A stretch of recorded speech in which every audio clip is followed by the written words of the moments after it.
Indeed to Lloyd for talking to us, and good luck, Lloyd, as well. OK, students at Reading College are to begin growing fresh fruit and vegetables for food banks in the town. The new community allotment has been set up with the help of a local charity. Freely Fruity was established early in the COVID pandemic with the aim of making homegrown fruit more widely available. But now demand for fruit and veg has outstripped their original site, as Joe Campbell now explains. Hard at work, this team of volunteers has been breathing fresh life into the rundown market garden here at Reading College. For actor Winston Ellis, more at home usually on the sets of films like Fast and Furious and Pirates of the Caribbean, today popping in to lend support, this is a trip down memory lane. This is great for me to be back here, back in Reading. In fact, that was my old classroom.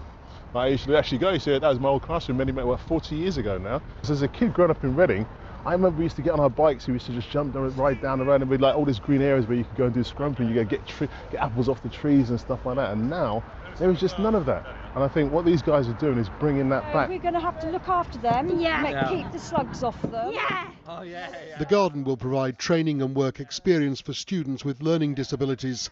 They in turn will get a chance, after receiving help getting it up and running, to pay that forward. This summer they'll be full of strawberries, and then we can donate them to the food banks. The students really get something from it, not just the skills that they're gaining, but also giving back. It really does mean something to them. In fact, the garden builds on the work of charity Freely Fruity, set up in lockdown, providing fresh produce for key workers and later food banks. They soon found demand outstrip supply. We did 2.5 tonnes, which was an amazing job. But going forwards, ideally we need to get as many of these projects going as we can, so that the community are able to grow their own food, teaching them how to do that themselves, and then it'll become more sustainable. If you want to know just how great the need is, well, you don't have to look very far. Here at Reading College, they already run their own official food bank, and lecturers have told me how they sometimes bring in extra food for students who arrive having not had breakfast and who don't have the money to buy themselves lunch.